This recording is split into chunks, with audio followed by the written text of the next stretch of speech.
नमस्कार, आप देख रहे हैं एनबी न्यूज और मैं हूं आपके साथ योगेश पांडे। देश की 7 सिस्टर्स में से एक मणिपुर में होने जा रहे विधानसभा चुनाव को लेकर सभी दलों ने अपनी पूरी ताकत झोंक दी है। पहले चरण के मतदान में कुछ दिन ही बचे हैं और ऐसे में बीजेपी कांग्रेस ने अपने दिग्गज नेताओं को मैदान में उतार दिया है और इसी कड़ी में प्रधानमंत्री नरेंद्र मोदी चुनावी जनसभा को संबोधित करने आज मणिपुर पहुंचे। मणिपुर में 28 फरवरी को पहले चरण के चुनाव से पहले प्रधानमंत्री नरेंद्र मोदी आज मणिपुर की राजधानी इंफाल पहुंचे। इंफाल पहुंचने के बाद उन्होंने भाजपा कार्यकर्ताओं से मुलाकात की, फिर एक जनसभा को संबोधित भी किया। अपने संबोधन के दौरान उन्होंने कहा कि यह चुनाव मणिपुर के आने वाले 25 साल को निर्धारित करने वाला है। स्थिरता और शांति की जो प्रक्रिया इन 5 सालों में शुरू हुई है उसमें अब हमें स्थायी बनाना है। इसलिए मणिपुर में भाजपा के नेतृत्व में पूर्ण बहुमत की सरकार बननी बहुत आवश्यक है। इस दौरान उन्होंने कांग्रेस पर जमकर हमला भी बोला और इसके साथ ही एनडीए सरकार की उपलब्धियां गिनवाई। उन्होंने भाजपा शासन में उत्तर पूर्वी राज्यों में किए गए विकास की जमकर सराहना की और इसके अलावा रैली के बाद पीएम मोदी लोगों के बीच भी पहुंचे और अभिवादन भी स्वीकार किया।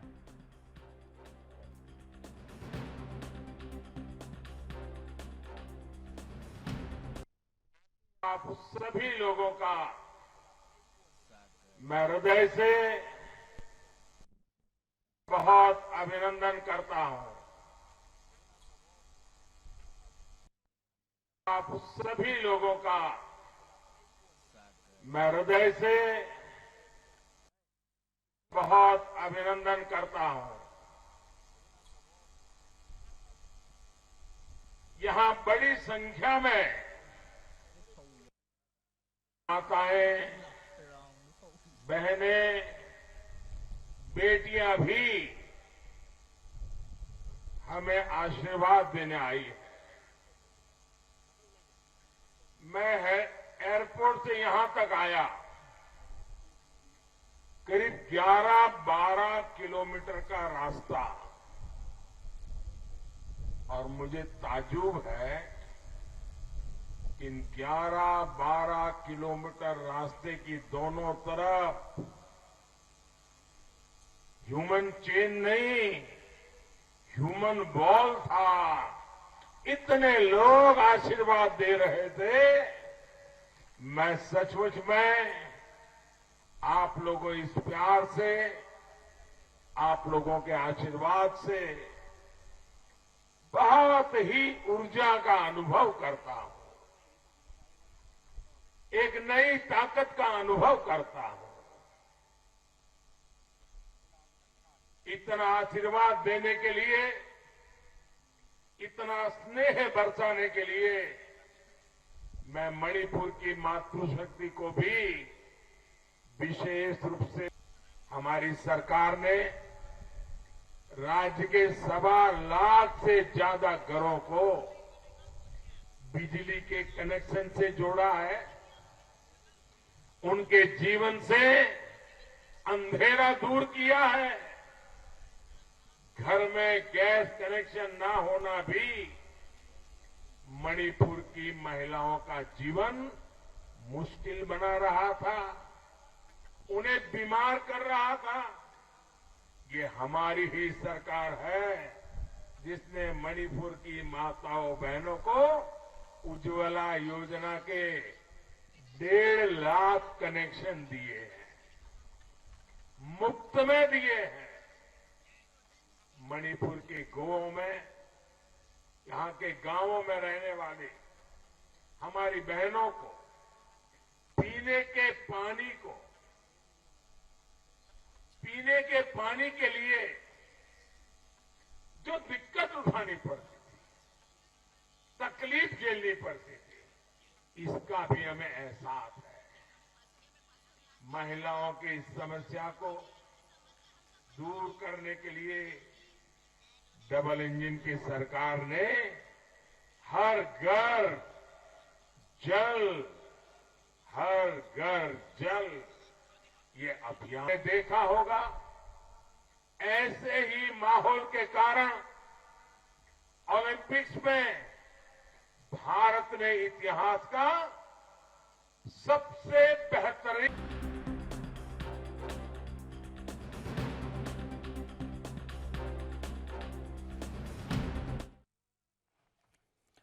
तो मणिपुर में भी जिस तरीके से 28 फरवरी को चुनाव है और उसको लेकर के चाहे कांग्रेस हो और चाहे भारतीय जनता पार्टी हो, लगातार दम भर रही हैं और एक बार फिर से अब पुराने इतिहास को भारतीय जनता पार्टी रिपीट करना चाहती है। और इस बार मणिपुर में भारतीय जनता पार्टी लोगों से ये अपील कर रही है कि पूर्ण बहुमत के साथ सरकार बनाए और तभी मणिपुर की तस्वीर और मणिपुर वासियों की तकदीर बदलने का काम किया जाएगा। इसी मुद्दे पर आज चर्चा करेंगे। हमारे साथ कुछ मेहमान जुड़े हुए हैं, आपका परिचय करा देते हैं। अश्विनी शाही जी हैं, भारतीय जनता पार्टी के प्रवक्ता हैं, आपका बहुत बहुत स्वागत है। संदीप त्रिपाठी जी हैं, कांग्रेस के नेता हैं, आपका भी बहुत बहुत स्वागत है। और दिलीप यशवर्धन जी हमारे साथ जुड़े हुए हैं बतौर राजनीतिक विश्लेषक, आपका भी बहुत बहुत स्वागत है। सबसे पहले अश्विनी शाही जी आप ही के पास ले आते हैं। आज प्रधानमंत्री नरेंद्र मोदी का दौरा भी था और जिस तरीके से आज पीएम मोदी ने कांग्रेस पर निशाना साधा, हालांकि कल कांग्रेस के नेता राहुल गांधी का भी दौरा था, उन्होंने भी जिस तरीके से कहा आरएसएस और भारतीय जनता पार्टी पर कल उन्होंने जमकर निशाना साधा और मणिपुर के लोगों से कहा कि जब प्रधानमंत्री नरेंद्र मोदी आए तो उनसे सवाल पूछना, आज वो खुद पहुंच गए। आपने जिस तरीके से 2012 में एक भी सीट न होने के बावजूद 17 में जो आपने प्रदर्शन किया, वाकई में अचंभित करने वाला रहा मणिपुर में। लेकिन इस बार जिस तरीके से आप ये कह रहे हैं कि पूर्ण बहुमत से सरकार बनाएंगे, 17 में भी अगर कांग्रेस का जिक्र करें तो सत्ता में भले ही नहीं आ पाई, लेकिन वोट शेयर उसका बरकरार रहा और सीटें भी उसकी ठीक ठाक आई। किन मुद्दों को लेकर के इस बार आप आश्वस्त हैं कि मणिपुर में इस बार वास्तव में आप एक बार फिर से पूर्ण बहुमत की सरकार बनाएंगे? क्योंकि 5 साल आप सत्ता में वहां पर रहे हैं, आपके कामकाज को मणिपुर के लोगों ने देखा है। योगेश जी देखिए, जो आश्चर्यजनक तो सरकार बनाने से पहले 2012 के चुनाव में 2% वोट पाने वाली पार्टी जब 2017 के चुनाव में 36% पाती है तो उसकी लोकप्रियता में बढ़ोतरी देखी जा सकती है। तो ये आश्चर्य जो है 2017 में जब हम 36% बढ़ते हैं तो 45% पाने वाली कांग्रेस जो है वो 35% पर आ जाती है, 42% या 43% पाने वाली। तो कांग्रेस वहां गिरती है। तो अब ये तो देखना होगा कि 20 गुना से ऊपर हमारे वोटों में बढ़ोतरी हुआ और 7-8% कांग्रेस नीचे गिरी। तो लोकप्रियता में तो बढ़ोतरी हो गई और उसके बाद हमने जो है वहां सरकार बनाया और सरकार बेहतर तरीके से चलाया भी। क्योंकि पूर्ववर्ती कांग्रेस की सरकारों ने वहां पर पूर्वोत्तर की उपेक्षा की थी। पूर्वोत्तर के लिए कोई भी वो लोग उसको हमेशा जो है निष्प्रयोजित राज्य माना करते थे, कभी भी उधर झांकने देखने की नहीं होती थी। भारतीय जनता पार्टी की सरकार जो माननीय नरेंद्र मोदी जी के नेतृत्व में 2014 में बनी, उसके बाद वहां पर पूर्वोत्तर राज्यों के मंत्रालय का गठन हुआ और एक डोनर मंत्रालय उधर के लिए बनाया गया। ये सब चीजें करके वहां पूर्वोत्तर राज्यों को फंड देकर वहां के जो विद्रोही थे उनको मुख्य धारा में वापस लाकर और बहुत सी चीजों को, काउंसिल्स को प्रमोट करके आगे बढ़ाकर जिस हिसाब से काम किया गया वो एक मजबूत काम था। योगेश जी, वहां पर रेल लाइन की और कनेक्टिविटी का बड़ा अभाव था। वहां rail line Bharatiya Janata party की मोदी सरकार ने दिया और सबसे बड़ी चीज जो गति शक्ति मिशन से हम लोगों ने उसको जोड़ दिया। तो कई मंत्रालय हमारे उससे जुड़े जो पूर्वोत्तर राज्यों में, जो अगर जैसे कनेक्टिविटी हम बढ़ा देते हैं तो कनेक्टिविटी बढ़ाने से वहां का पूरा समझ लीजिए कि डेवलपमेंट कहीं का भी वैसे होता है, लेकिन वहां पूर्वोत्तर राज्यों में तो एकदम नगण्य था। रोड कनेक्टिविटी नहीं थी, रेल की तो बात ही छोड़िए, एयरपोर्ट्स नहीं थे। हमने पूर्वोत्तर में जो है एयरपोर्ट भी नए बनाए, शुरू किए। रेल लाइन इम्फाल से भी हमारी जोड़ने की जो है कोशिश है। अभी एक रेल लाइन हम लोगों ने उद्घाटन किया। तो वहां की चीजों की जो मूलभूत समस्याएं हैं उसको समझने में भारतीय जनता पार्टी अव्वल रही है और पूर्वोत्तर एक बहुत ही बेहतर और विकसित स्टेट बन के 7 सिस्टर्स उधर उभरे हैं, जो कि जिसमें भारतीय जनता पार्टी का बहुत ही जमीनी स्तर पर मेहनत जो है वहां पर दिखाई दे रही है। बिल्कुल ठीक बात। संदीप जी, ये वास्तव में हैरत करने वाला सब्जेक्ट है। और जो जिस तरीके से जो नतीजे आए 2017 में, आप लगातार वहां पर सत्ता में काबिज रहे और उसके बाद वो पार्टी जिसका वहां कोई जनाधार नहीं, 2012 में एक भी सीट नहीं, और 2017 में आपके बराबर आकर के खड़ी हो जा रही है। सीटें भले ही आपसे कम रही हो 2-4, लेकिन वोट प्रतिशत आपसे भी ऊपर चला गया, आगे चला गया। लगातार आपने कहा कि मणिपुर का आप विकास कर रहे हैं, वहां के लोगों की जो मूलभूत समस्याएं हैं उनको आप सुन रहे हैं। और भारतीय जनता पार्टी इस बार भी आप देख रहे होंगे जो चुनाव लड़ रही है, जो चुनाव प्रचार प्रसार हो रहे हैं, उसमें जो बुनियादी ढांचे की बात कही जा रही है, चाहे पानी की बात हो, चाहे बिजली की बात हो, यानी जो लोगों की समस्याएं हैं, मूलभूत समस्याएं हैं वहां की, उन मुद्दों को उठाया जा रहा है। और भारतीय जनता पार्टी इस बार कह रही है कि उन्हीं मुद्दों को लेकर के हम फिर से मैदान में आ रहे हैं। जब 2012 से 2017 के बीच में इतना बड़ा परिवर्तन हमने कर दिखाया अपने पार्टी के संगठन में वहां पर, तो इस बार तो पूर्ण बहुमत की सरकार बनाने में कोई शंका ही नहीं है। तब तो आपके लिए बड़े खतरे की घंटी बजने वाली है इधर। देखिए, जो 5 राज्य में चुनाव होने जा रहे हैं, 5 राज्यों में भाजपा की विदाई तय है, इसमें कोई दो राय नहीं है और न इसमें कोई संदेह है। और आप जिस मणिपुर की बात कर रहे हैं, वहां पर भी जनादेश भाजपा ने छीना था, जनादेश मिला नहीं था।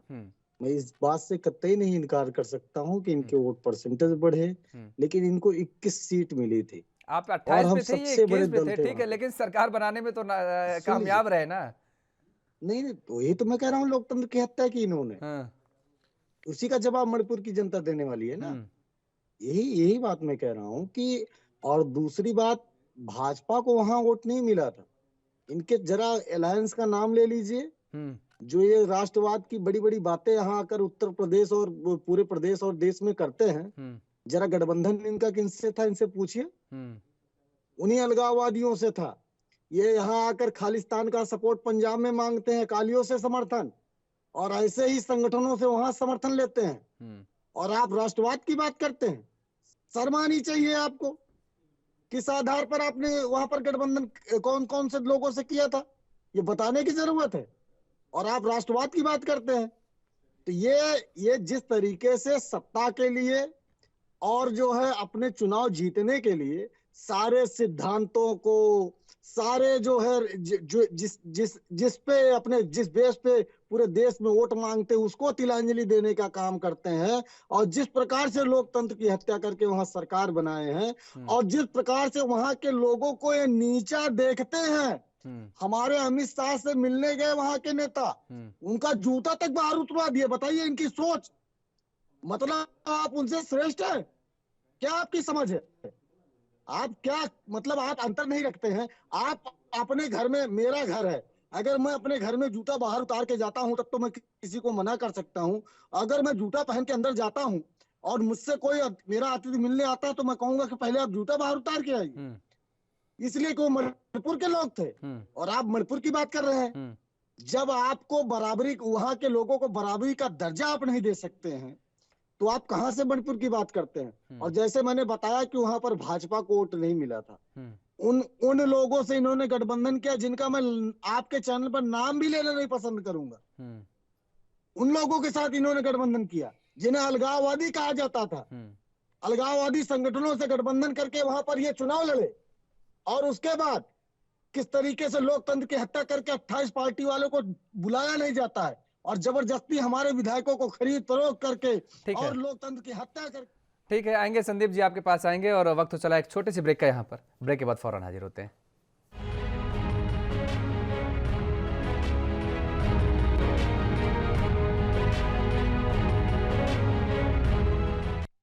तो ब्रेक के बाद एक बार फिर आप सभी का स्वागत है और चर्चा को आगे बढ़ाएंगे। दरअसल पूर्वोत्तर के राज्यों में मणिपुर भी एक राज्य है। 1949 में जिस तरीके से भारत का एक अंग बना और 1972 में पूर्ण राज्य का जब दर्जा प्राप्त हुआ, उसके बाद से अगर मणिपुर का जिक्र करें तो जितनी अपनी सुंदरता के लिए मणिपुर जाना जाता है, उतनी ही वहां पर अभी समस्याएं भी हैं। जनजातियों को लेकर के जिस तरीके से यहाँ पर जो समस्याएं होती हैं, समय समय पर आवाज उठती रहती है। सरकारों ने यहाँ राज तो किया, कांग्रेस ने भी अच्छा खासा राज किया, लेकिन आज भी मूलभूत समस्याएं बनी हुई हैं और लोग अपने समस्याओं की निजात पाने के लिए आवाज उठाते रहते हैं, नाकेबंदी करते रहते हैं। दिलीप यशवर्धन जी, जिस तरीके से अगर मणिपुर का जिक्र किया जाए तो वास्तव में हमने भी कहा और अश्विनी शाही जी ने कहा और सबने देखा भी कि इतिहास तो रच दिया मणिपुर में बीजेपी ने 2017 में। लेकिन अभी भी वहां की समस्याएं, ऐसा नहीं है कि 5 साल राज करने के बाद भारतीय जनता पार्टी ने वहां की समस्याओं को खत्म कर दिया। और हां, एक बात आपको और याद होगी, 2019 जून 19 में शायद, अगर मैं ठीक से याद कर पा रहा हूं, तो ऐसी स्थिति बनी थी कि अब गई सरकार की तब गई सरकार। एक बार ऐसी स्थिति भी बनी थी, भारतीय जनता पार्टी के लिए संकट का समय आया था, लेकिन ठीक है, संकट कटा। लेकिन 2022 के जो समीकरण मणिपुर के अगर देखे जाएं, तो किस नजरिए से आप सियासी समीकरण को मणिपुर को देख रहे हैं आप? 9 विधायकों ने साथ दे दिया था, लेकिन उस समय हेमंत बिस्वा ने सारा कोऑर्डिनेशन करके सरकार को वापस बचा लिया था। वो पुरानी बात है। पहली बात तो ये कि मणिपुर इंडिया का जो पार्ट बना वो 1949 में बना, देश की आजादी के 2 साल के बाद, 2 साल के बाद अक्टूबर 1949 में वो इंडिया का पार्ट बना। और जो झगड़ा की जड़ थी, तो झगड़े की जड़ की वजह से 1972 में उसको सेपरेट स्टेट का दर्जा मिलेगा। और वो झगड़े की जड़ जो वहाँ के विद्रोही ग्रुप हैं, वो आज भी चलते चल रहा है। अब 2017 में जो भारतीय जनता पार्टी की ऐतिहासिक जीत मिली, तो इसलिए नहीं मिली थी कि भारतीय जनता पार्टी ने वहां कुछ किया था, बल्कि इसलिए मिली थी कि जो कांग्रेस की सरकार चली आ रही थी वहां पर, उसने उस स्टेट के लिए कुछ नहीं किया था। तो वहां की जनता ने सोचा कि भाई हमें चेंज करके देखें, क्योंकि बदलाव हमेशा परिवर्तन की ओर इशारा करता है और लोग बदलाव चाहते हैं इसी उद्देश्य से कि शायद कुछ परिवर्तन आए। तो इसीलिए वहां पर जो सीटें उनको मिली थी और फिर अलायंस के साथ मिलकर के भारतीय जनता पार्टी ने वहां पर गवर्नमेंट बनाई और 5 साल गवर्नमेंट चलाई, जिससे संकट जरूर आया और चलाई। अभी आपने कहा कि भारतीय जनता पार्टी ने 5 साल से वहां की समस्याओं को खत्म नहीं किया, तो मैं ये कह दूंगी कि जो नॉर्थ ईस्ट की समस्याएं हैं, उस नॉर्थ ईस्ट की समस्याओं का असर मणिपुर पर भी है। मणिपुर नॉर्थ ईस्ट का ही पार्ट, और जो समस्याएं हैं उनके कितने विकराल हैं कि उनको 5 साल में खत्म कर पाना किसी भी सरकार के बस नहीं, चाहे वो भारतीय जनता पार्टी की सरकार हो और चाहे कोई भी सरकार रही थी, तो 5 साल में उन समस्याओं का समाधान नहीं हो पाता, क्योंकि इंसर्जेंसी जो है वो सबसे बड़ी समस्या है वहाँ की, अलग अलग ग्रुप को लेकर के। और इंसर्जेंसी के जो वहाँ मिलिटेंट के ग्रुप हैं, बहुत सारे अलग अलग ग्रुप हैं, 4-5 मेजर ग्रुप हैं जो वहाँ पर विद्रोह किसी न किसी कारण से किया करते हैं। आपने ये सुना होगा कि अक्सर जो आर्मी की गाड़ियां जाया करती थी, वो पूरी की पूरी पटरी पे बम उड़ा देते थे, तो पूरे सड़क उड़ा देते थे। लेकिन भारतीय जनता पार्टी की सरकार बनने के बाद ये तो नहीं कहूंगा कि समस्याएं पूरी तरीके से खत्म हो गई, लेकिन समस्याओं को रोकने के लिए भारतीय जनता पार्टी द्वारा काम बहुत किया गया, इसमें कोई दो राय। मैं एक वहां पर जो बॉर्डर सिक्योरिटी फोर्सेस होते हैं, उन लोगों से भी मेरी एक बार बात, उन्होंने बताया कि पहले क्या होता था कि जो टेररिस्ट होते थे वो हमारी गाड़ियों को जाते हुए सूख लेते थे, तो सड़कों में बम लगाते थे और पूरी सड़क उखाड़ देते थे ताकि हम आगे ना जाए।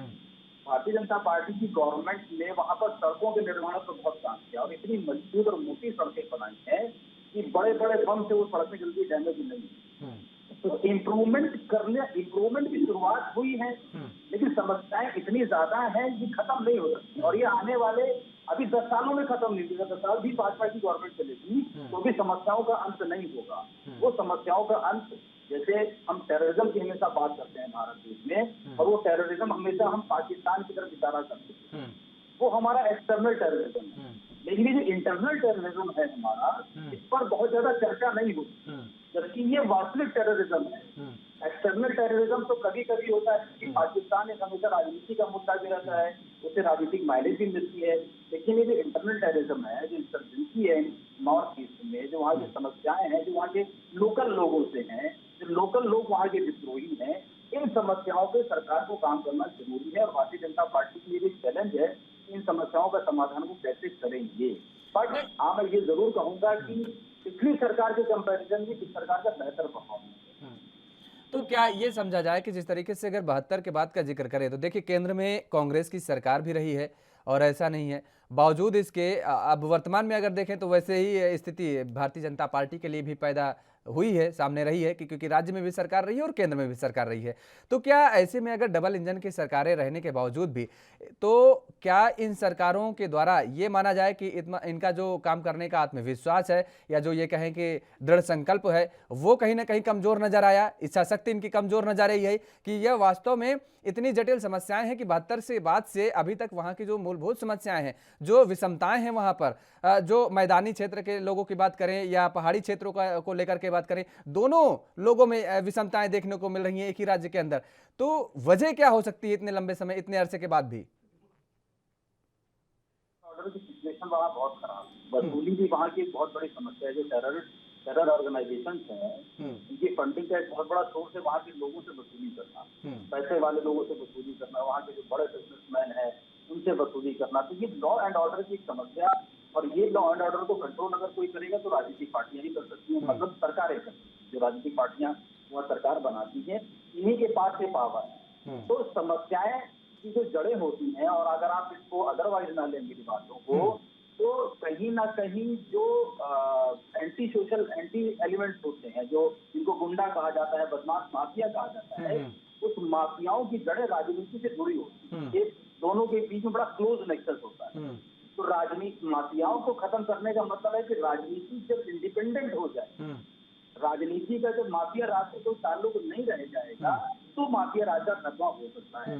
लेकिन दुर्भाग्य की बात है कि देश में माफिया और राजनीति ये तो क्लोज नेक्सस के साथ चलती है। कारण कोई भी हो सकता है, कारण वो पैसा हो सकता है, डर हो सकता है, कुछ भी हो सकता है। बट ये एक सत्य है इस देश में, और ये तभी सेपरेट हो सकते हैं जब राजनीतिक पार्टियां अपने आप को बिल्कुल समाज सेवा की भावना से काम करें। जब कुर्सी का लालच नहीं बचेगा तो ये चीजें हो सकती हैं। लेकिन कुर्सी भी चाहिए, पावर चाहिए, तभी तो बदलाव किया जा सकता है।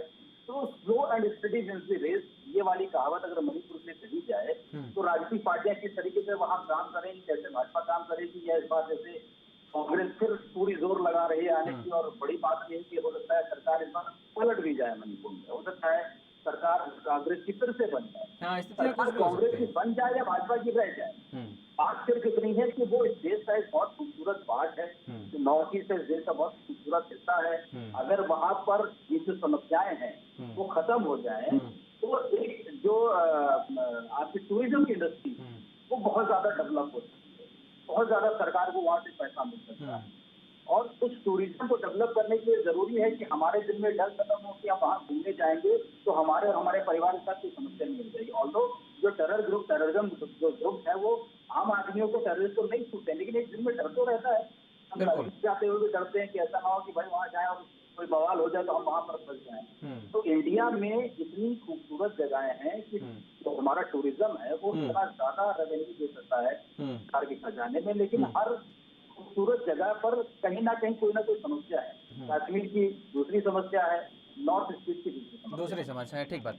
लेकिन हमने जिस तरीके से जिक्र किया वहां पर आपने गुंडा, माफिया, मवालियां जो भी कहें, इनको एक शब्द में कह सकते हैं जो वहां पर अराजक तत्व हैं, तो उनको अगर हम नज़रअंदाज भी कर दें, साइडलाइन कर दें, तो बावजूद इसके हमने कहा जो विषमताएं हैं वहां पर, जो अविश्वास का भाव वहां पर पैदा हो रखा है, वो पर्वतीय क्षेत्र, अश्विनी साई जी सुनिएगा, वो पर्वतीय क्षेत्र और मैदानी क्षेत्र के लोगों में, क्योंकि पर्वतीय क्षेत्र में स्वायत्तता लागू है तो वहां के लोगों को यह लगता है कि पूरे एक योजनाबद्ध तरीके से मैदानी क्षेत्र के लोग जो है उनकी जमीन को कब्जा कर लेंगे कहीं ना कहीं, क्योंकि पहाड़ी क्षेत्र के लोग बिना मंजूरी लिए कुछ कर नहीं सकते हैं, जबकि जमीनी स्तर के अगर मैदानी क्षेत्रों का लोग बात करें तो उनके लिए सब बिल्कुल नॉर्मल तरीका है। तो वहां पर ये जो अगर कहें अराजक तत्व को अलग हटा दिया जाए तो इन दोनों लोगों की विषमताओं को भी खत्म करना सरकारों के लिए बड़ी चुनौती है।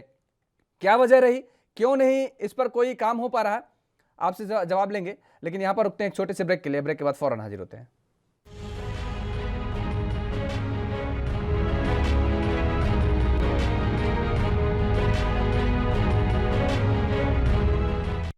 तो ब्रेक के बाद एक बार फिर आप सभी का स्वागत है और चर्चा को आगे बढ़ाएंगे। हमारे साथ तीनों मेहमान लगातार जुड़े हुए हैं। अश्विनी शाही जी सीधे आपके पास ही आएंगे।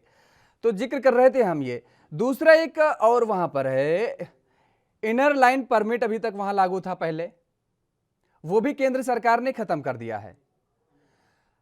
अब क्योंकि इनर लाइन परमिट लागू होने के बाद ये था कि बाहरी व्यक्ति ना तो वहां कोई जा सकता है, वहां की नागरिकता मतलब ले सकता है, और ना ही वहां कोई वहां के जमीन को जो है बिना वैसे खरीद सकता है। लेकिन अब जो मैदानी क्षेत्र के लोग हैं, खासतौर पर मैतेई समुदाय के लोग, क्योंकि मैदानी उन लोगों को इस चीज का डर है और ये लोग एक बार फिर से ये मांग कर रहे हैं कि इनर परमिट लाइन लागू की जाए।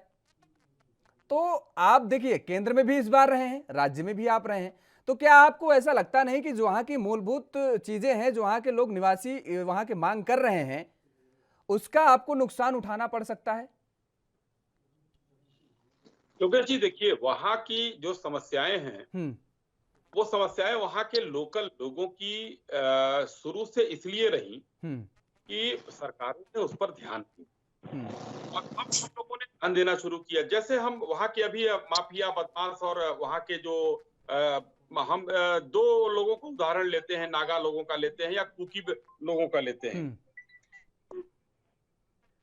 ये देखा जाता है कि हम लोग वहाँ इन लोगों की समस्याओं को निदान करके और इनको मुख्य धारा में लाने की बात की है। कुकी लोग अब पूरी तरीके से हमारे साथ हैं, नागा लोग भी हमारे साथ हैं, आए, क्योंकि उनकी समस्याओं का समाधान किया गया। अब समस्याओं का समाधान कैसे किया गया, इस पर आता हूँ। तो देखिए, ये सब नॉर्थ ईस्ट का जो 7 सिस्टर्स हैं, ये पूरा एक तरह से पर्यटन का केंद्र है। अभी जैसा कि हमारे भाई ने बताया, तो पर्यटन का केंद्र होने की वजह से वहां पर्यटक जाते हैं। लेकिन जब पर्यटक के लिए कनेक्टिविटी नहीं रहेगी, ना एयर कनेक्टिविटी रहेगी, ना रोड कनेक्टिविटी रहेगी, ना जो है आपकी जो सड़क की कनेक्टिविटी रहेगी, तो कैसे होगा? तो अभी मतलब वहां पर पहले सड़कों का काम किया गया, नेशनल हाईवे से लेकर और स्टेट हाईवे तक के काम को बहुत तेजी से किया गया। कनेक्टिविटी बढ़ी, एयरपोर्ट की वहां उधर बढ़ाए गए। अब उसके बाद वहां पर पर्यटन के लिए लोगों के रास्ते खुले। माननीय प्रधानमंत्री जी ने एक नारा दिया वहां, go to hills and go to village. तो जो गो टू विलेज में है, वहां पर सबसे बड़ी कांग्रेस की सरकारें इतनी दिन रही। संदीप भाई मुस्कुरा रहे हैं हमारे, लेकिन इन लोगों ने पानी नहीं दिया उन लोगों को। आज हम 60% घरों को जल जीवन मिशन से जोड़ चुके हैं, 60% लोगों को पानी दे चुके हैं। वहां के लिए जो अलग मंत्रालय बनाया गया, वो मंत्रालय उनकी समस्याओं को सुनता है। इन लोगों के पास उसका समय नहीं था।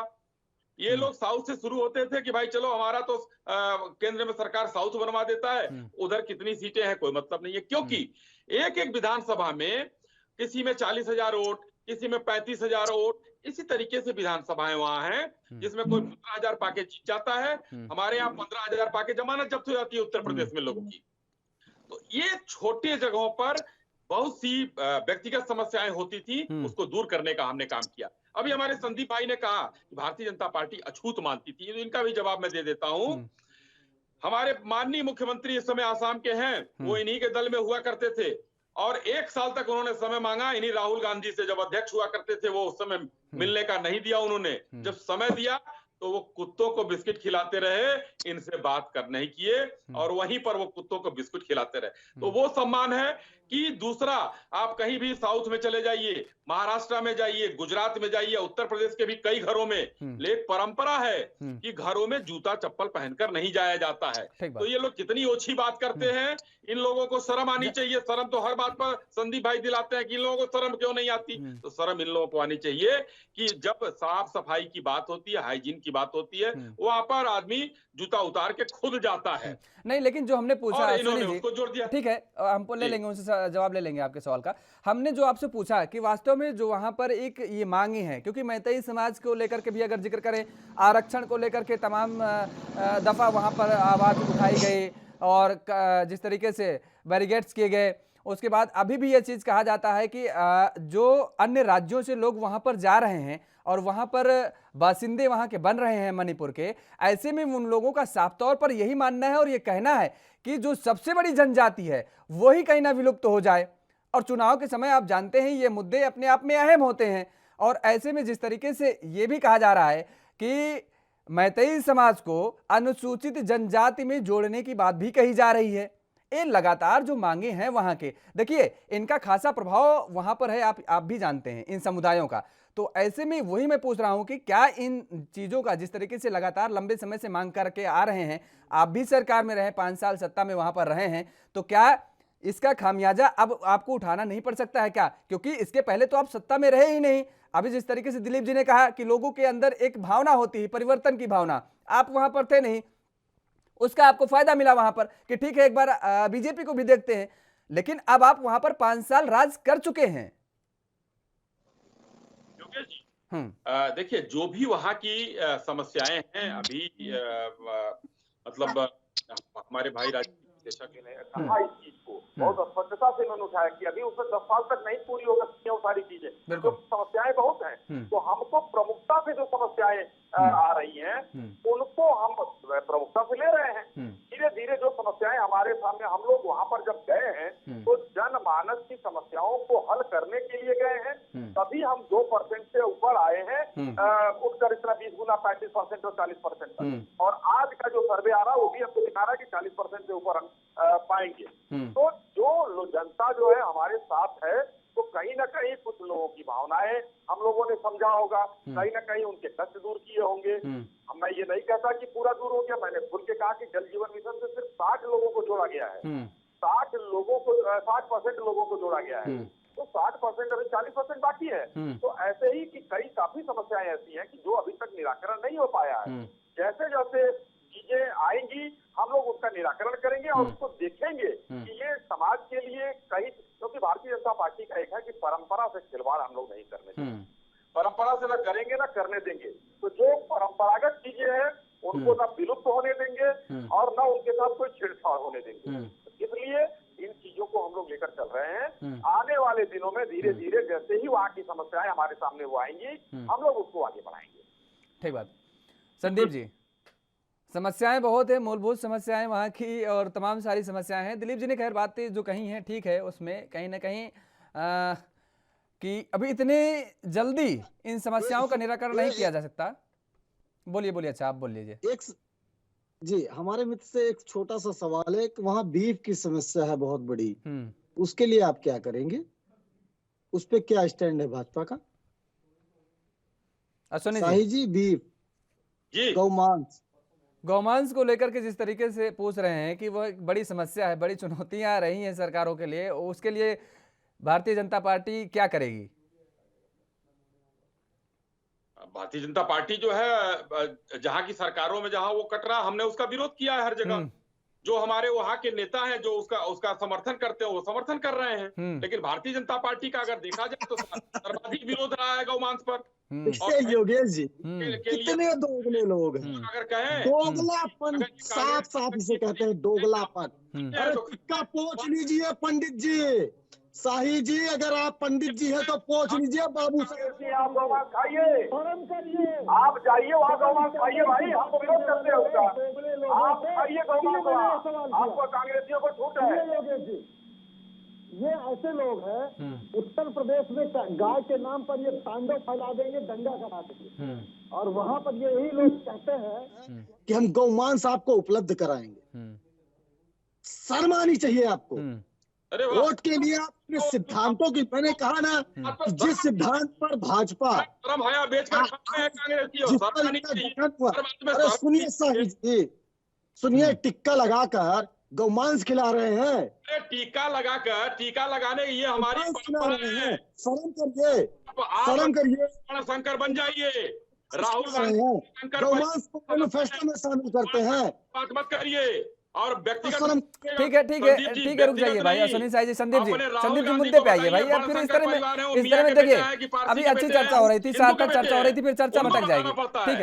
ठीक है संदीप जी, नहीं भटकेगी। ये लोग बड़ाशंकर परिवार के पोषक बने हुए हैं, जो राहुल गांधी का परिवार है, ईसाई है कि हिंदू है कि सिख है, आज तक पता ही नहीं है। मुरादाबाद आकर कहती है कि हम पंजाब की हिंदू है, वो जनहित इंसान बन जाइए, इंसान बन जाइए।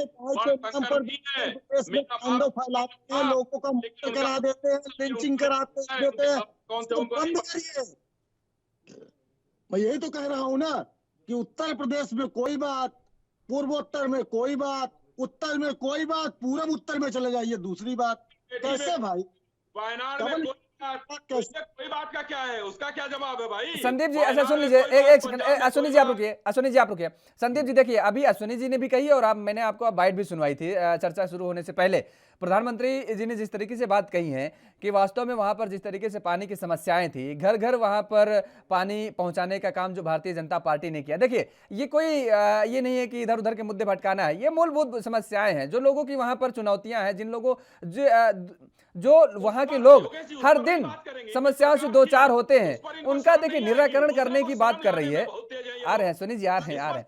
तो भारतीय जनता पार्टी एक बार फिर से इन्हीं मुद्दों को लेकर के जा रही है। कांग्रेस आपने काम किया है तो सत्ता में आएंगे, नहीं तो वापसी तो तय है। देखिए मैं थोड़ा अब डेवलपमेंट की बहुत बात कर रहे हैं तो हम पूछ ले रहे हैं आपसे। बोले संदीप जरा शाही जी एक एयरपोर्ट का नाम बताइए जो आपके समय में शुरू हुआ हो। एक एयरपोर्ट का पूर्वोत्तर राज्य का नाम बता दीजिए जो आपके शासनकाल में शुरू हुआ हो। नाम बताइए आप मुझे। एक महाराज, ये कुतर्क करने की बात नहीं है, तथ्यों पर बात कीजिए संदीप जी। कांग्रेस के पास कोई जवाब नहीं है। सीधा एक एयरपोर्ट का नाम बताइए। मैं इनसे पूछ रहा हूँ सीधा सवाल, एक एयरपोर्ट का नाम बताइए जो आपने शुरू किया। जी का है, जो आपका काम है वो आप करिए। संदीप जी आज एक सेकंड भाई, एक सेकंड नहीं सवाल वो हमारे माध्यम से ही आपसे पूछ रहे हैं। वो हमारे रुक जाइए संदीप जी, रुक जाइए। वो हमारे अश्विनी जी वो हमारे माध्यम से ही आपसे सवाल पूछ रहे हैं। आप सत्ता में हैं, ठीक है। खैर देखिए संदीप जी फिलहाल आप अपनी बात रखिए, मैं आपकी बात को पूछ लूंगा अश्विनी जी से। मैं ये कह रहा हूं कि जो बीजेपी जो है इन समस्याओं को लेकर के जा रही है और वो कह रही है कि हम जो जनता की समस्याएं हैं उन पर चुनाव लड़ रहे हैं। देखिए, और ये भी कहा आज प्रधानमंत्री जी ने कि दरअसल कांग्रेस ने कभी यहाँ के लोगों का दुख और दर्द समझ ही नहीं पाई है। इतने दिनों तक यहाँ पर राज किया है लेकिन वो केवल राज ही करती रही। राज्य में क्या समस्याएं हैं, क्या दुख है, क्या दर्द है, उससे कोई मतलब नहीं रहा कांग्रेस को। देखिए योगेश जी, अभी आपने जब इंट्रो किया तब आपने कहा कि 2012 में ये 2% पे थे, मतलब 2012 में भी चुनाव लड़े थे। तो ऐसा नहीं था कि कांग्रेस एक तरफा वहां अकेले चुनाव लड़ती थी और सिर्फ जीत जाती थी। आप अगर हमने काम नहीं किया होता तो आप, ये एक सीधा सा सवाल है, भाजपा का ही सवाल है कि अगर हमने काम नहीं किया होता तो इतने दिन तक वो लोग हमें क्यों चुनते, पहला सवाल। और दूसरा सवाल हमने आपके माध्यम से पूछा शाही जी से कि पूर्वोत्तर में एक एयरपोर्ट का नाम बता दीजिए जिसकी शुरुआत आपने की हो। हमने शुरुआत की, हम बनाकर पूरा नहीं दे पाए, आप बनाकर दे रहे हैं। आप शुरुआत बताइए ना, आप एक रोड का नाम बता दीजिए, एक हाईवे छोड़कर, एक नेशनल हाईवे छोड़ दीजिए, उसके अलावा जितने नेशनल हाईवे आज बन रहे हैं वो हमने सुनिए मत करिए। एक बता दीजिए, जाइए आपको पता कर लीजिए।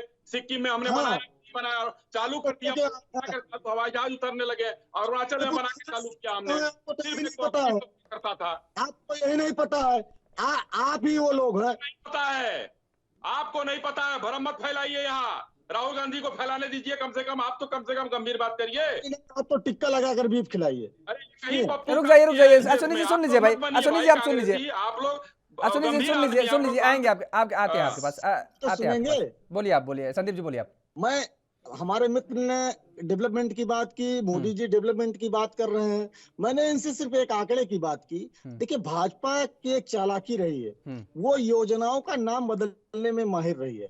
पूर्वोत्तर के लिए हमने एक प्लान बनाया था, एक अलग डिपार्टमेंट है, यहाँ तक कि वहाँ जनजाति के लिए आज से नहीं है, वही की जनजाति नहीं, पूरे भारत देश की जनजाति के लिए एक अलग विभाग बना हुआ है। उसके लिए हम जो फंड होता है हमारी सरकार में सबसे ज्यादा लगभग 1,80,00,000 करोड़ रुपए हमने जनजाति डेवलपमेंट पे खर्चा किया। आपका क्या बजट रहा है जरा बताइएगा।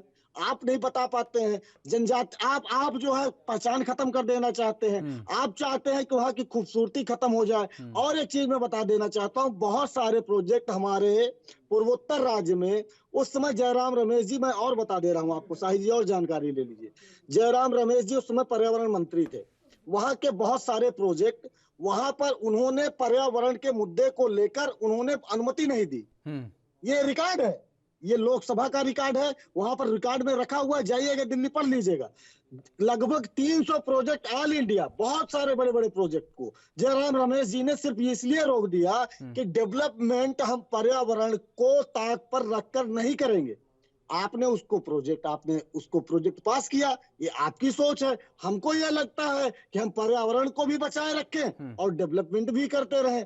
हमारी नीति ये है कि अगर हम एक पेड़ काटते हैं तो 100 पेड़ लगाएं। आप एक पेड़ जो है लगाते हैं तो 100 पेड़ काटते हैं। ये डेवलपमेंट पर्यावरण पर अगर आप बात कर लीजिए तो जिस प्रकार से, और एक चीज, पूर्वोत्तर से जो 7 बहनों की बात होती है, इन बहनों को लड़ाने का काम कौन किया? एक राज्य दूसरे राज्य से किसके समय में मिल रहे हैं? एक राज्य के लोग दूसरे राज्य के लोगों को कम मार रहे हैं, और यही वो लोग हैं। एक उदाहरण और मैं दे देता हूं पांडे जी, आप याद कर लीजिए छत्तीसगढ़ में किस प्रकार था और किस प्रकार से हमारे नेताओं की इन्होंने हत्याएं कराई। हमारा आज शासन है वहां पर। आप बताइए छत्तीसगढ़ में एक भी नक्सलाइट घटनाएं क्यों बंद हो गई? कहाँ चले गए नक्सली?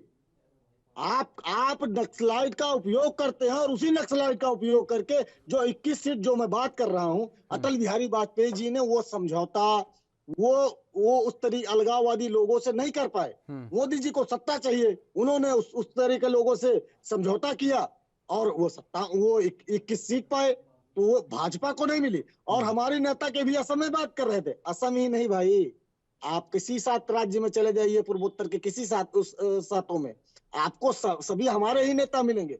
आपकी उधार की पार्टी, उधार के नेता, उधार की आइडियोलॉजी, उधार के आप लोग हैं। और हमारे शाही जी जैसे लोग, हम जैसे लोग अगर भाजपा में चले जाते तो इनका काम तो सिर्फ यही है, डिबेट कर ले, और हम जैसे लोग चले जाए तो हमारे नाश्ते पानी की व्यवस्था, हमारे लिए बैठने की व्यवस्था, दरी बिछाने की व्यवस्था, इन जैसे कार्यकर्ताओं की, यही इनकी दुर्गति हमसे देखी नहीं जाती है। आगे बात, मतलब कांग्रेस का मुख्यमंत्री वहां पर बनता है, भाजपा के लोग क्या कर, अश्विनी जी 10 सेकंड में आप बात रखिए, फिर दिलीप जी के पास जाएंगे। कांग्रेस के प्रवक्ता बहुत बड़ी बड़ी बातें कह रहे हैं। दरी बिछाने का काम ये लोग भी करते हैं, उसमें कोई कहने की बात नहीं। कार्यकर्ता हम हैं, दरी बिछाएंगे, कोई बिल्कुल बिछाएंगे, नहीं, हमको प्रधानमंत्री नहीं बनना है, ठीक है। कांग्रेस के लोगों के लिए मुख्यमंत्री गोरखपुर के ही हमारे थे, और कहते थे हम लोगों से कि हम दरी बिछाते थे। क्या बुराई है भाई? नहीं, सभी बिछाएंगे, कार्यकर्ता है, क्यों नहीं बिछाएंगे भाई? हाँ, इतने दिन तक अभी आपने उनके लिए बिछाएंगे, और उसके बाद नहीं, अपने नेताओं के लिए बिछाएंगे भाई। अपने मुख्यमंत्री आएंगे तो उनके बिछाएंगे। उत्तर प्रदेश में ब्राह्मण चेहरा कोई नहीं था, आएंगे भाई। अच्छा रुक जाइए एक सेकंड, आते हैं, फिर से आते हैं। अश्विनी जी आ रहे हैं, आपके पास भी आएंगे, संदीप जी आपके पास आएंगे। रुक जाइए, एक कमेंट ले लेते हैं, दिलीप जी का ले लेते हैं। नहीं तो आईना हमारे पास भी बहुत बढ़िया है, ठीक है। देखिए मैं ये कह रहा हूँ कि इतने 72 से, अभी आपने कहा कि ये सरकारें थी और ये था, इन लोगों ने जो एक पानी, बिजली, सड़क, 3 मूलभूत आवश्यकताएं होती हैं एक व्यक्ति की, वहां की जब सबसे ज्यादा मूलभूत आवश्यकता सड़क थी, उससे ज्यादा होता है मान सम्मान, आत्मसम्मान, कुछ नहीं। अच्छा रुक जाइए भाई, अब ये बहस चलती रहेगी, रुक जाइए, नहीं तो आप एक दूसरे को बोलने नहीं देंगे। एक सेकंड, अश्विनी जी आप रुक जाइए, संदीप जी आप भी रुकिए। दिलीप जी, जिस तरीके से देखिए आप सुन रहे हैं, काफी देर सुन रहे हैं, दोनों लोग एक दूसरे पर आरोप, वही होता है जो हर राज्यों में होता है, वही मणिपुर में भी चल रहा है कि एक दूसरे पर आरोप प्रत्यारोप।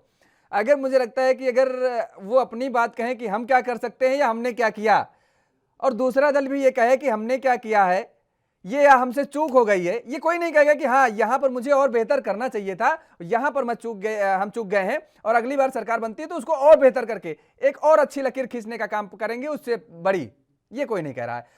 अच्छा, एक और बड़ी बात वहां पर निकल के आ रही है, अफसपा को लेकर के वहां जिस तरीके से चर्चा हमेशा रही है, लंबा आंदोलन भी चला वहां पर। अगर कांग्रेस पर भारतीय जनता पार्टी इस बात का आरोप लगाती है कि ये सुरक्षा बलों का सम्मान नहीं करते हैं, सुरक्षा बलों को लेकर के हमेशा से सवाल उठाते हैं, भारतीय जनता पार्टी हमेशा सवाल की है और आरोप लगाई है कांग्रेस पर, तो क्यों ना वहां के लोग जो हैं कांग्रेस की तरफ झुकाव कर जाएंगे? क्योंकि उनको ये उम्मीद तो जगेगी ना कि कांग्रेस की सत्ता आएगी तो हो सकता है किसी साम दाम दंड भेद किसी भी तरीके से केंद्र सरकार को मना करके कहीं भी कुछ न कुछ करके ये हटाएगी, जो एक लंबे समय से वहां की मांग चल रही है। तो क्या ऐसे में भी कांग्रेस को फायदा हो सकता है क्या आने वाले चुनाव में? देखिए, जनता अगर ऐसा सोचती है तो वो ऐसा क्यों सोचती है, ये उसको सोचना पड़ेगा। 2017 2017 से पहले तो वहाँ कांग्रेस की ही सरकार थी। जहाँ तक मुझे याद है, मैं श्योर नहीं हूँ, लेकिन उसके पहले कई रहीम तक कांग्रेस ने ही राज किया है। 15 साल तक लगातार कांग्रेस ने शासन किया, वहाँ भी किया और केंद्र में भी किया। जैसे डबल इंजन की सरकार जिस समय है, ऐसे ही डबल इंजन की सरकार कांग्रेस के टाइम पर भी थी।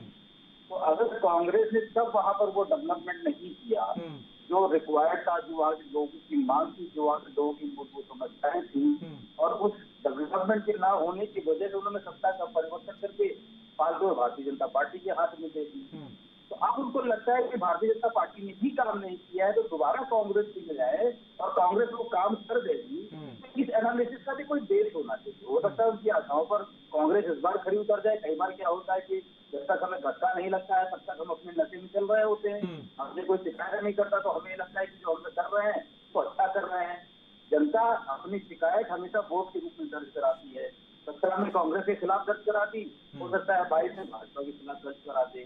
कुल मिलाकर के सरकार, मैं सिर्फ ये कह रहा हूँ सामाजिक की सरकार भाजपा की बने या कांग्रेस की बने, सच्चाई ये है कि वहाँ पर जो मूलभूत समस्याएं थी वो अभी भी है। दूसरा फैक्ट ये है कि कांग्रेस बहुत दिनों तक राज में रही, उसके बाद सत्ता भारतीय जनता पार्टी के हाथ में आई।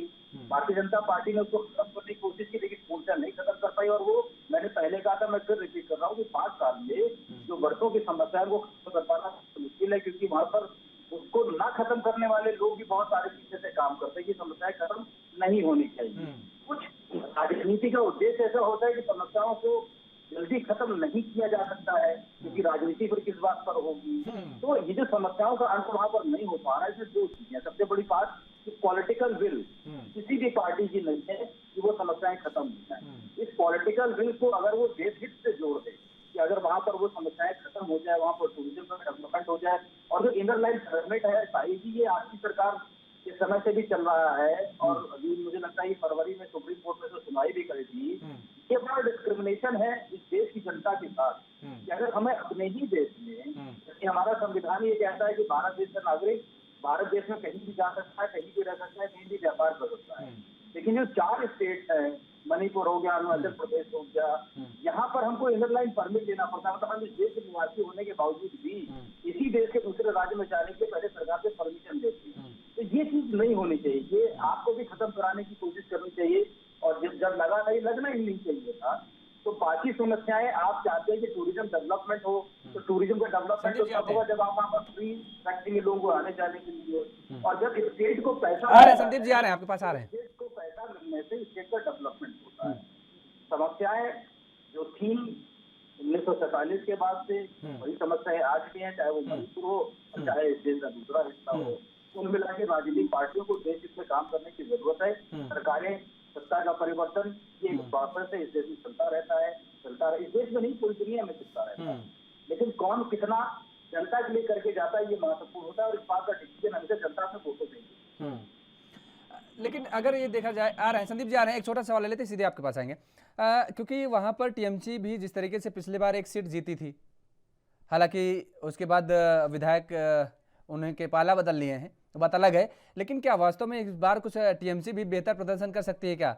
और इसके साथ ही साथ वहाँ के क्षेत्रीय दलों का भी खासा प्रभाव रहता है, क्योंकि 2002 का अगर जिक्र करें तो 31 सीट, और उसके बाद 2002 के बाद 2007 में 20 सीट, और 2017 में 10 सीटों पर उनका प्रभाव रहा है। तो क्या इस चुनाव में टीएमसी और ये क्षेत्रीय दल कांग्रेस और बीजेपी का कुछ खेल बिगाड़ सकते हैं क्या? वहाँ पर हमेशा आ गया, सरकार बनाने में हमेशा वहाँ क्षेत्रीय दलों का रोल रहा है। कि मेजोरिटी मुझे याद नहीं आती, भारतीय जनता पार्टी को भी मेजोरिटी नहीं मिली थी। 21 सीटें मिली थी, जबकि सरकार बनाने के लिए 25 सीटों की जरूरत होती है, तो 10 में बीजेपी की कम थी। और इसके पहले कांग्रेस ने भी वहाँ अलायंस के साथ मिलकर ही सरकार बनाई है। तो जो क्षेत्रीय पार्टियां है वहाँ की, उनके हाथी होने के बहुत सारे कारण है। कुछ दबदबा है, कुछ लोकल लोगों का इन्फ्लुएंस है, कुछ जो जातिवाद का इन्फ्लुएंस होता है, क्षेत्रवाद का इन्फ्लुएंस होता है, तो वहाँ पर भी है। भारतीय जनता पार्टी बाहर की पार्टी है, वहाँ के लोगों को, हालांकि वहाँ के लोकल लोग ही इलेक्शन लड़ते हैं, लेकिन जो इंटरनल लोग, जो इंटरनल संरचना से जो जमीनी चीजों से जुड़े होते हैं, उनका इन्फ्लुएंस हमेशा रहता है। और वो जो लोकल पार्टियां हैं वो प्योरली वही की पार्टियां हैं, और उनका इन्फ्लुएंस इस बार इलेक्शन में भी रहेगा। ठीक बात। संदीप जी बोलिए, आप कुछ कहना चाह रहे हैं?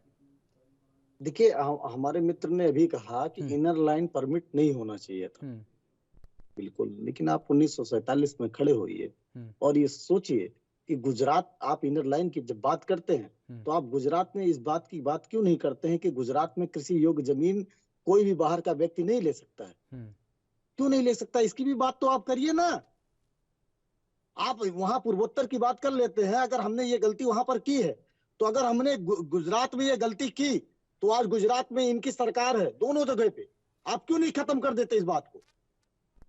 आप इसका सवाल कभी भाजपा से पूछे? नहीं पूछते, सिर्फ इसलिए कि आपको उंगली कहाँ खड़ी करनी है। कांग्रेस एक आसान हमारे आसान नहीं, कहावत तो आप ये कह रहे हैं इनर लाइन परमिट। सुन लीजिए नहीं, केवल इतना बता दीजिए। योगेश जी, एक बात और मैं कह देता हूँ, सुन लीजिए। हमारे यहाँ कहावत है, निमसे के मेहर गांव भरे भौजाई। मतलब कांग्रेस वो पार्टी है कि आप कितनी भी आलोचना करिए, कितनी भी तीखी टिप्पणी करिए, उसने कभी लोकतंत्र की आपकी आलोचनाओं को सिरे से उसने खारिज नहीं किया, उसको लिया, उसको पुरोधार की और उस पे काम किया।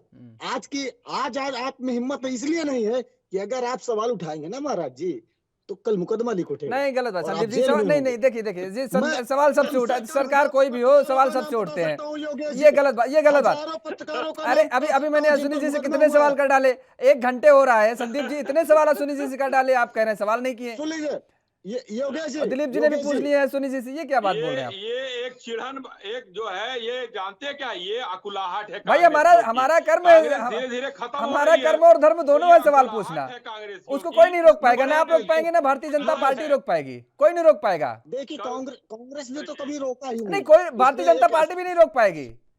मैं बता रहा हूँ, कोई नहीं रोक पाएगा। इन्होंने प्रयास तो किया ना, मैं बता रहा हूँ कैसे प्रयास किया। योगेश जी, क्या आप चाहते हैं जिन पत्रकारों के ऊपर मुकदमा लिखा उनकी आवाज आपको उठाना फर्ज नहीं है? नहीं, बिल्कुल। देखिए, जहां भारतीय जनता पार्टी ने गलत किया वहां आवाज उठाए हैं, जहां भारतीय जनता पार्टी ने, सरकार ने गलत किया है वहां आवाज उठी है। ये बात आप मत कहिए संदीप जी, ठीक है?